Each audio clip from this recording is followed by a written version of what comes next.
Alors voilà, ben, nous en sommes rendus à notre chronique de l'info dans Bellechasse avec Éric Gould, qui est chef de contenu du Journal La Voix du Sud. Salut Éric, Salut Michel. comment ça va? Ça va bien. Ça va Occupé? vite, une campagne électorale, ça va toujours vite. Oui, occupé? On est occupé. C'est le fun. C'est le Bon, fun. tant mieux. On a moins à se creuser les méninges pour trouver du sujet qu'à certains moments dans l'année.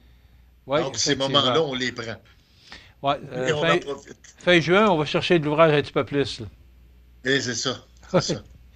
Éric, C'est ça. on parle de campagne électorale parce qu'il nous reste un peu moins de 2 semaines avant d'aller voter pour les fédérales. Débat des candidats cette semaine. Parle-nous un peu, c'est dans Bellechasse que ce débat-là a eu C'est lieu ça. avec les Ben, candidats dans c'était, Bellechasse? c'était chez nous hier, justement. C'était chez nous hier du côté de la quai de chemin à la station de radio communautaire Passion FM.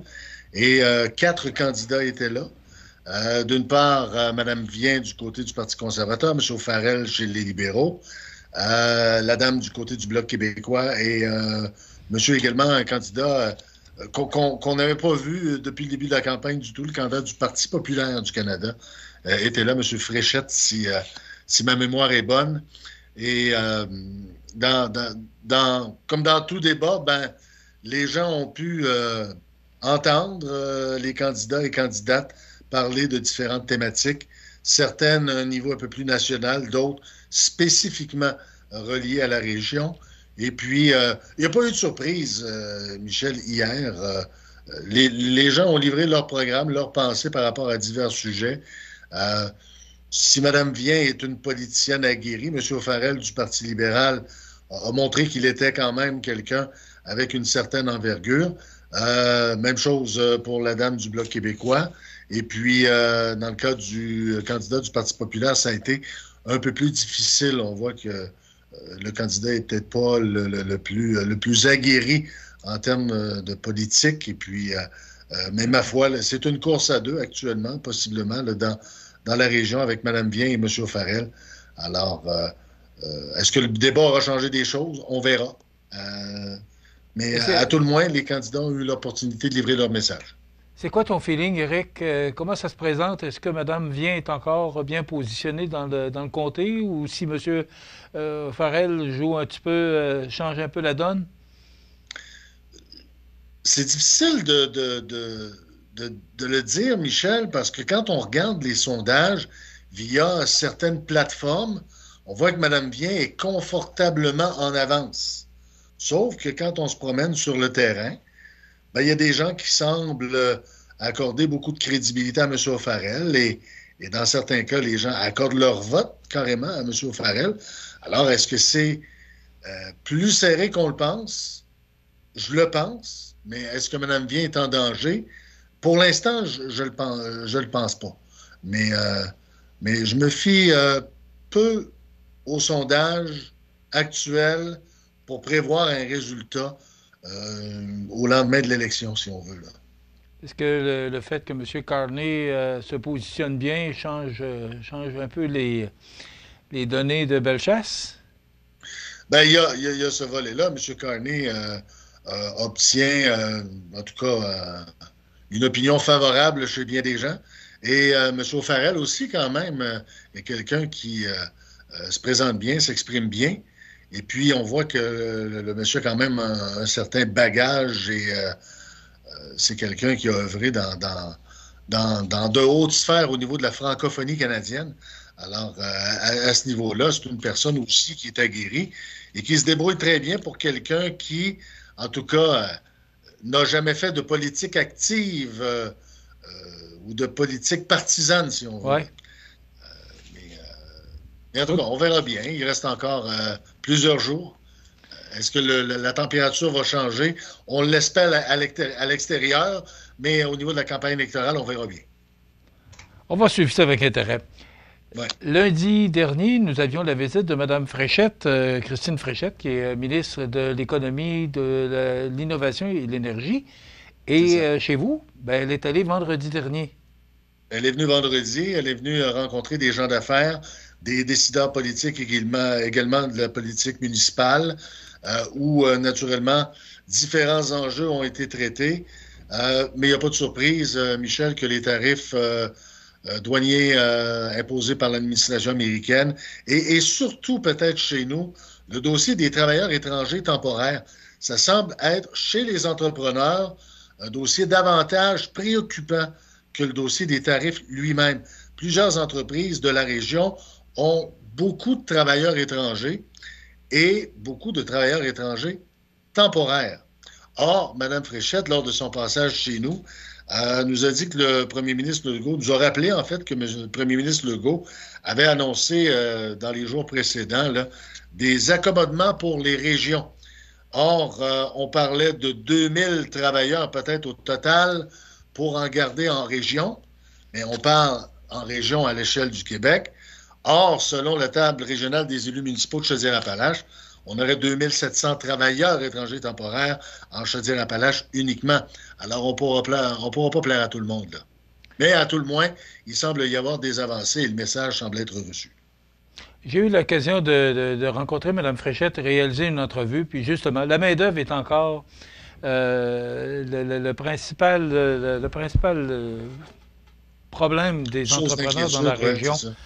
Et tu leur parles, les travailleurs étrangers, avec le nouveau projet de loi, là, ben, ça aide pas nos entrepreneurs.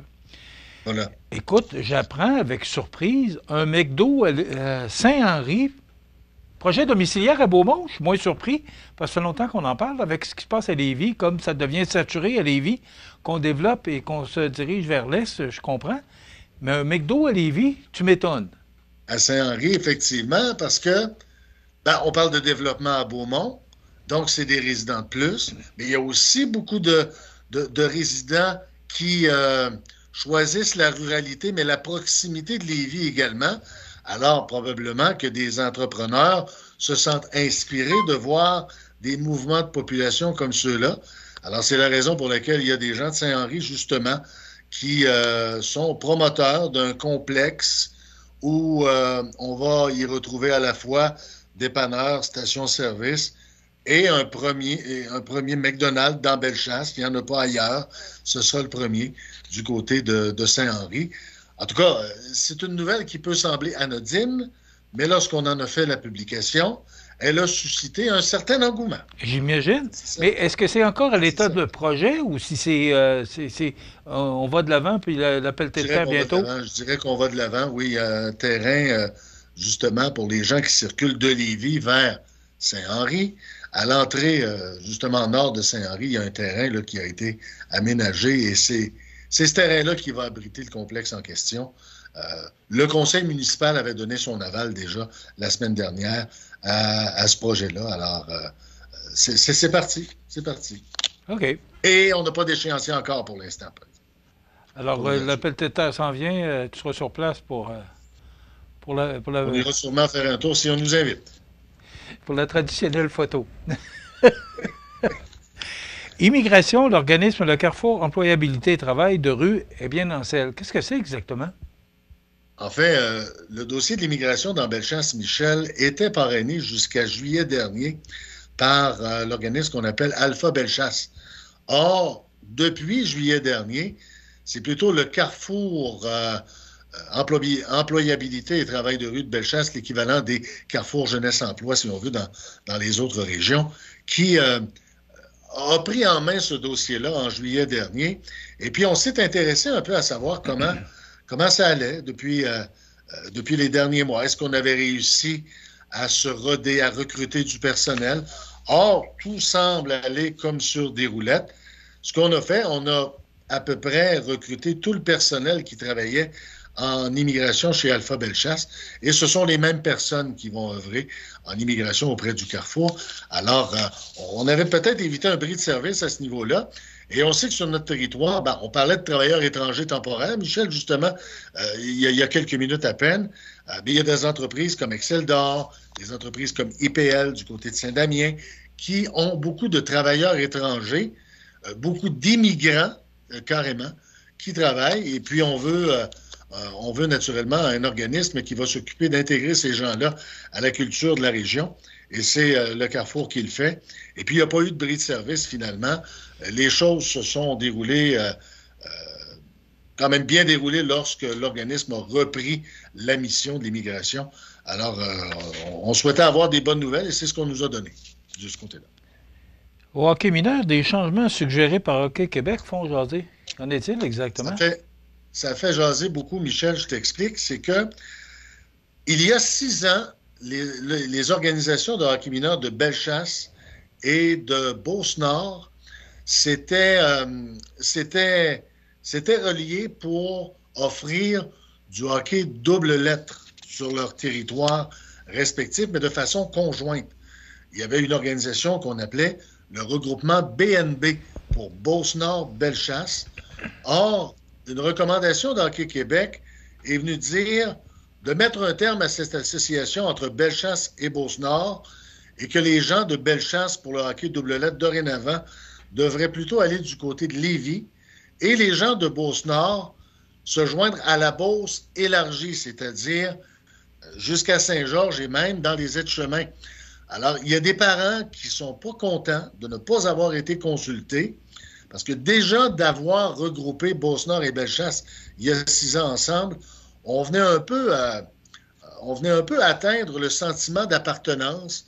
On venait un peu atteindre le portefeuille, forcément, parce qu'au niveau des déplacements et des coûts d'opération, c'est beaucoup plus cher. Alors là, si on agrandit davantage le territoire, ben, les 2 facteurs dont je te parlais vont encore subir des contre-coups. Alors, c'est pour ça que le dossier a fait jaser et continue de faire jaser. Et d'ailleurs, l'organisation d'Hockey Bellechasse n'a pas encore réagi un peu à cette décision-là, sinon de dire qu'ils allaient se joindre à l'organisation de l'Express de Lévis la saison prochaine. Est-ce que c'est une fin en soi? Probablement. Mais des parents, en tout cas, tentent de trouver des solutions plus régionales et plus économes, peut-être, à ce dossier-là, éventuellement. Mais pourquoi ça s'est fait? Pourquoi ça a été initié? Parce que c'est les parents qui l'ont demandé? C'est les dirigeants qui ont décidé que ce serait mieux comme ça? Est-ce qu'il y a une raison? C'est une impression, Michel, mais j'ai l'impression que l'avènement du hockey scolaire vient faire mal aux organisations de hockey mineur. Le hockey privé versus le hockey régulier, le hockey mineur régulier.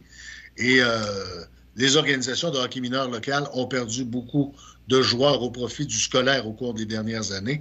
Et l'ajout de 1 ou 2 programmes sur le territoire est venu encore ajouter un peu de problématique dans cette équation-là. Oui. Pas de changement, pas d'agrément, mais des fois, les changements ne sont pas toujours souhaitables et souhaités. Pas souhaitables. Pas pour tout le monde, à tout le moins. Pas pour tout le monde.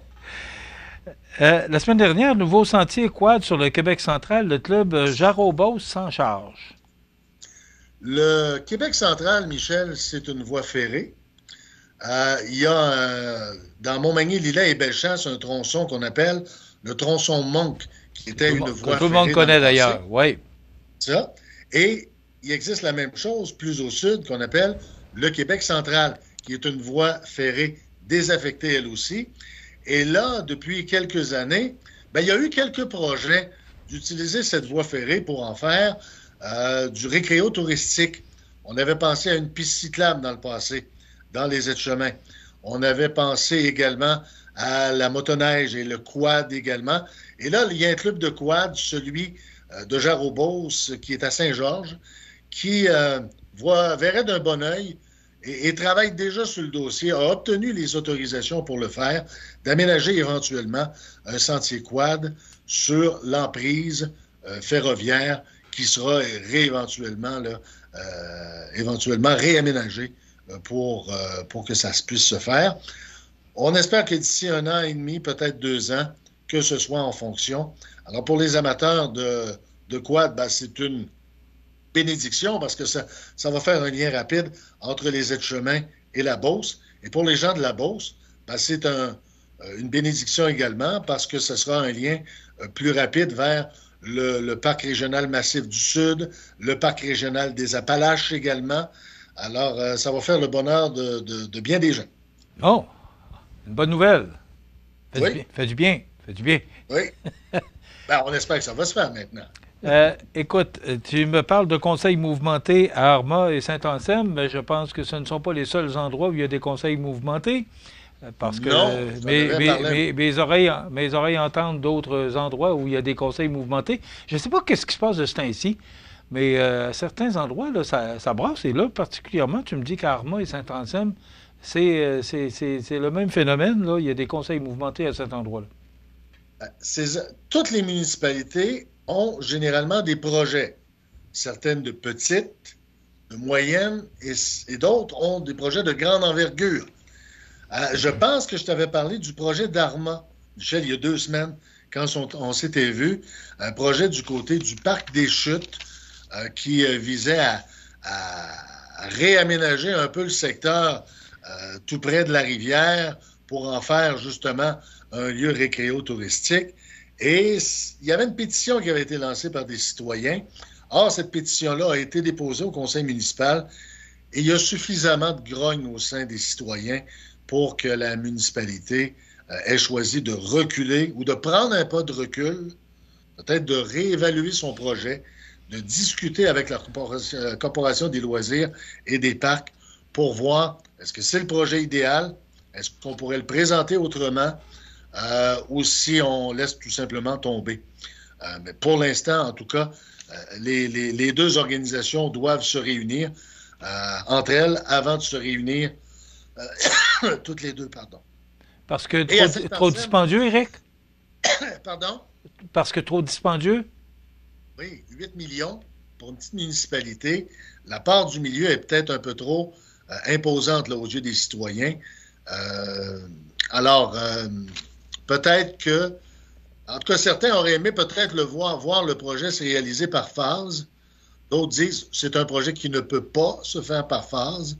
Alors, autant la municipalité que la corporation doivent maintenant démêler tout ça. Là. OK. Et rapidement, Saint-Anselme, il se passe quoi? Saint-Anselme, rapidement, c'est un projet initié par le maire de la localité, Yves Turgeon, qui souhaitait une résidence de personnes âgées dans un bâtiment qui appartenait à une congrégation, la congrégation des Marianistes. La municipalité s'est portée acquéreur de l'ensemble de la propriété des Marianistes il y a quelques mois. Et on a songé y loger un futur hôtel de ville, sauf que les gens dans le milieu étaient plus ou moins d'accord avec cette option-là. Alors, c'est là que l'idée d'une résidence de personnes âgées est venue aussi être proposée. Mais ça ne fait pas l'affaire de tous. Le bâtiment est inhabité depuis plusieurs années. Il y a probablement des irritants, il y a probablement des mises aux normes qui seraient nécessaires. Et là aussi, le projet serait coûteux. Et ce n'est pas tous les citoyens qui voudraient peut-être assumer cette grosse part de la facture. On sait que si les gouvernements n'interviennent pas, on sait que c'est les citoyens qui payent, et ça se paye via le compte de taxes. Hein? Via le compte de taxes, c'est ça. Et voilà. Écoute, c'est dans le journal, c'est l'édition de ce jour, ce mercredi. Voilà, alors, vous pouvez avoir plus de détails d'Éric et de Serge Lamontagne, qui sont les 2 journalistes du journal La Voix du Sud. Ou encore, vous allez sur lavoixdusud.com pour avoir plus de détails. Donc, La Voix du Sud qui est aujourd'hui format papier et aussi lavoixdusud.com. Est-ce que je dis bien les choses, M. Gourde? C'est ça. Vous avez la version papier en version électronique sur le site Internet également. Si vous n'êtes pas sur notre territoire immédiat, vous pouvez consulter le journal papier, mais de façon virtuelle. Voilà, tout a été dit. Éric Gourde, chef de contenu, on se retrouve dans 2 semaines. Et dans 2 semaines, oui, on connaîtra qui sera élu dans Bellechasse et dans Montmagny, dans Côte-du-Sud, là, parce que nous, c'est Côte-du-Sud, Rivière-du-Loup, Katascomique et Témiscouata. Alors, ça va être grand comme territoire. Éric, merci beaucoup d'être là. C'est toujours apprécié de t'avoir sur nos ondes. On se retrouve dans 2 semaines. Pareillement, merci Michel. Merci Éric. Donc, les Échos de Bellechasse avec Éric Gourde. Je vous rappelle, format papier sur le journal est disponible. Vous pouvez avoir le format papier, mais sur le site Internet, donc à lavoixdusud.com, ou encore vous allez consulter lavoixdusud.com, le site Internet du journal, pour avoir de l'information, pour savoir ce qui se passe dans Bellechasse. Voilà, ça complète, on s'arrête.